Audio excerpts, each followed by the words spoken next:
Welcome to Loup TV. I'm Gene, along with Andrew and Doug. This is Monday, February 7th. Our three topics today are Meta and some of the changes on the board. Second is Peloton. We need to weigh in on that topic, potential acquirers. And last, talk about Take-Two earnings and what that means for the long term. We'll jump back to the top. Meta today. Peter Thiel announced that he is leaving Facebook's board. He's been there since 2005. When I saw the headline, I thought, oh no, Facebook, aka Meta, is falling apart right now. Andrew, Doug, what was your take? We'll start with Doug. I would say the first thing that came to mind is you think about what's going on with Spotify and Joe Rogan. I think there's a lot of concern just broadly about free speech on technology platforms. So I'd start there. And Peter Thiel is known for being a contrarian thinker. I think he's known for really being on the side protecting free speech. And I think that, you know, if you want to take it to an extreme, you kind of either have to believe that speech is free, period, full stop, or you kind of have to believe in authoritarianism. I think that is the viewpoint. And so when I hear about him leaving the Facebook board, the first place my head goes to is, we might have a Joe Rogan type question come up here in the next 3 or 6 months if people get upset about content on the Facebook platform, and there's no longer that kind of strong voice from Peter Thiel. Whether you agree with him or not doesn't really matter. But I think his voice in the room to encourage free speech is a loss to Facebook for me. I think there's no other way to think of it. So subsequent to the headline coming out, the New York Post and New York Times reported that he may be working with a pro-Trump related candidate for the next presidential election. And so kind of falls into that vector around free speech. And so I guess in that case, when you think about kind of the core Meta, what does this mean ultimately? Is it just Peter Thiel is a Republican and he wants to more aggressively pursue that? Or is there something bigger about what is going on free speech and related to Facebook? I doubt that it has that much to do with Facebook specifically, and who knows? I mean, we don't have any insight into that question. I would say, just observing from the outside, I think that Peter Thiel has always shown a strong interest in politics. I think particularly around some of these issues around authoritarianism and opposing what he may view as an authoritarian sort of bent, whether it be in technology or in politics in general. And so my guess, and this is just pure speculation, but if I'm Peter Thiel, maybe I'm just saying, look, like the greatest good I think I can do might have more to do with serving in politics and trying to influence that sphere than continuing to serve on the Facebook board. My money's still on Sheryl Sandberg to make the pivot over to politics. That wasn't the only reason why Facebook was in the news today. They also threatened to leave European countries based on a request to have the data there stationed in Europe, Facebook's data, instead of having it back on U.S. servers. And I guess just while we're on the Facebook topic, Doug, we'll continue with you. What's your reaction? This actually is a much more interesting news item to me than the Peter Thiel news, which I think is sort of a non-event. The thing that sparked in my mind when I heard about this challenge sort of with Europe was the way that China handles data, where China requires any company that delivers service in China to house that data in China. And so I think there's a practical reason for that, which is obviously if data is in China, the Chinese government can access that data and they can use it as they see fit.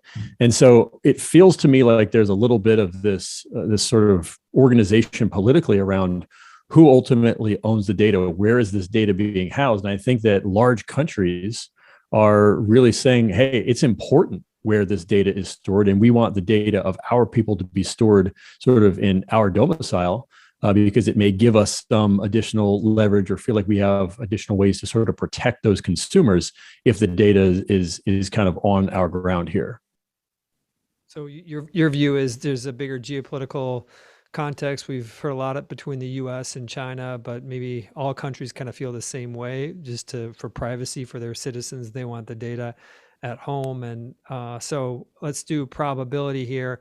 I'm going to get a number in my head. You get a number in your head. Probability that Facebook makes good on their threat if they don't get to keep the data, that they exit Instagram and Facebook in Europe. Get your number first. I got mine. I'll go first. You got your number? I have a comment. Yeah, so you go first.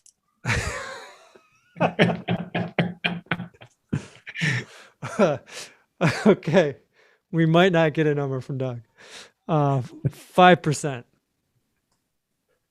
Yeah, I'm not going to give you a number because I think some of these betting games are. If I think the odds are essentially unknowable, then I can make up a number, but it's not a number that I would actually bet on. So I'm never going to give you a number I wouldn't actually bet on. But I do want to say something about this topic, which is we've had now for years governments putting pressure on big tech. What could be a total kind of shift in terms of the narrative is, what if Facebook does actually say, okay, we're going to pull our products from Europe, and put the pressure on the politicians to then justify it to their citizens who may like Facebook, who may like Instagram, and say, why can't I access this in my country? Right. Think about it'd be really interesting businesses. to see how people handle that. It's small businesses selling It'd be products. a train wreck. That's kind of what I think. And so if I'm Facebook, again, I have no idea what the odds are that they'd actually do it. The calculus I think they should go through in their heads is, okay, what if we do shut down in Europe for a week, for 2 weeks? It'll cost us X amount of money, but does it actually give us more leverage politically? Does it actually demonstrate that people like the things that we put out into the world and put us in a different kind of sphere than we're kind of stuck in right now? Mm-hmm. I hope they do it, would be my take. We're going to jump to the next topic, which is one that broke from the Wall Street Journal on Friday night, that Peloton was in play with potentially Amazon being a buyer. And since then, we've had a chance to double back with some of our sources, and we feel strongly that Amazon is a company that is considering purchasing Peloton. There are other companies out there, in particular Amazon, Nike, LuluLemon, Apple gets thrown out there. And want to ask Andrew, when you put it together, let's not put odds on whether or not something happens, but who do you think is the best fit and why?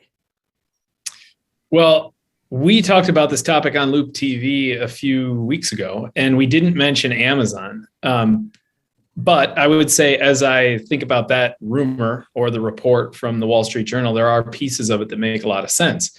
First and foremost is something they talked about when they acquired Whole Foods, for example, and a higher end demographic with higher purchasing power being part of their core demographic for Amazon Prime and Whole Foods. So you see an overlap between Amazon and Whole Foods, for example, in their core customer. You also see an overlap between Amazon and Peloton. Then we looked at the health initiatives that Amazon has explored, including the band the health fitness band that they have, a family of bands to track your activity and your sleep. And actually, I learned that they market it as a way to understand how people experience you. It listens to your tone of voice and tells you how it thinks people are understanding you. But this initiative has been largely failed, I think, from Amazon. They need a different answer in health tech, and fitness. Peloton could serve that amongst their core customer set. So I think the Amazon rumors have credibility, and there are some reasons to think that Amazon will, in fact, eventually acquire Peloton. I think the most likely is still one that we talked about earlier. I still think Nike or Lulu makes more sense than Amazon because they have this need for hardware and devices to be a part of their solution for their customers. They already have the lifestyle and the apparel piece, but they need the hardware and the tech side, which Peloton would bring to the table. So I still think Nike, Lulu would be more likely than Amazon. So just looking up market cap, LuluLemon at 41 billion, Nike 230 billion. We have Peloton probably right around, what is it, 5 or 6 billion right now. I think it's close to 9 actually. 9. So yeah, so take feels out, like Lulu's a little bit 12 of a stretch because you're not going to pay 9, you're probably going to pay 11, and so it just feels like a little bit too tight there, but would make a ton of sense. I mean, using their retail footprint. There's 125 Peloton stores. There's never anybody in the store except the employees. And you can quickly kind of shut those down. That's probably, you could save $250 million a year at that. Peloton's still burning $1 billion a year. And so it helps cut some of that burn, but there's more work to do there. But if you had to pick between those three, Andrew, not percentages, but just pick which you think would be the ultimate suitor. Well, I think Nike makes the most sense, highest likelihood to acquire Peloton. However, to throw even more cold water on it, I think we got to remember the dual class stock structure that that Peloton has, and the fact that this basically comes down to John Foley's decision of whether he wants to sell or not. And so, and I don't think he does. So I don't think he does either. I think he still thinks this is a growing business long term, and I don't think he wants to sell. So I'd like to add a point too, which is for anybody thinking about, trying to play this sort of game, this could Peloton get acquired game. As a rule, there is always more speculation about big company A should acquire big company B than big company A actually acquiring big company B. And so we go back to probabilities like we were talking about before. I don't know what that means probabilistically, but I do know you should think about the base rates in terms of any speculation that some big company is going to go make a big acquisition. You should assume that it's more likely not to happen than to happen.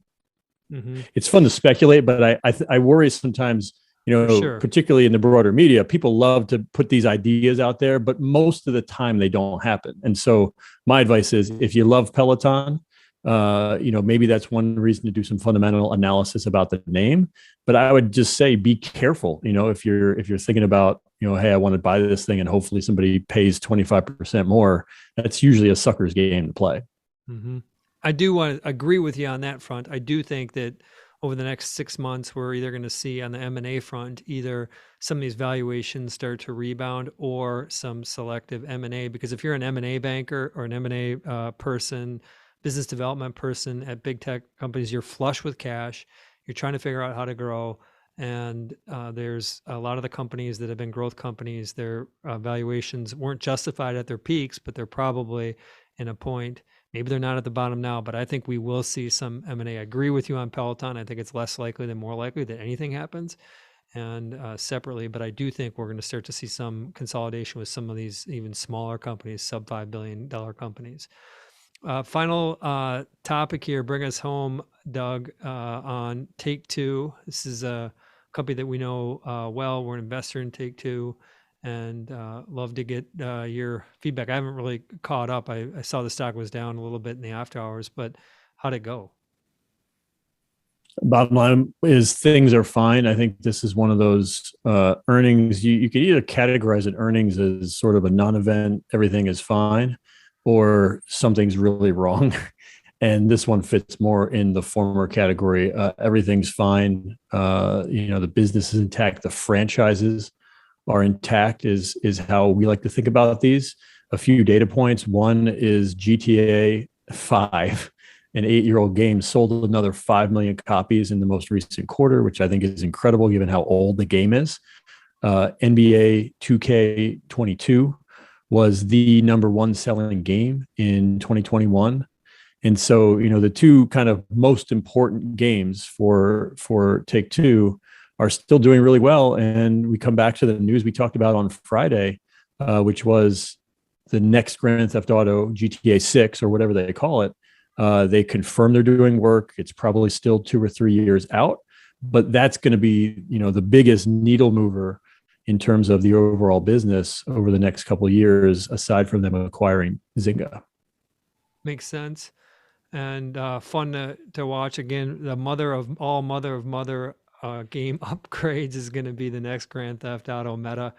And I think I've gone and said I will play that game. I'll go buy a console and I will play that game.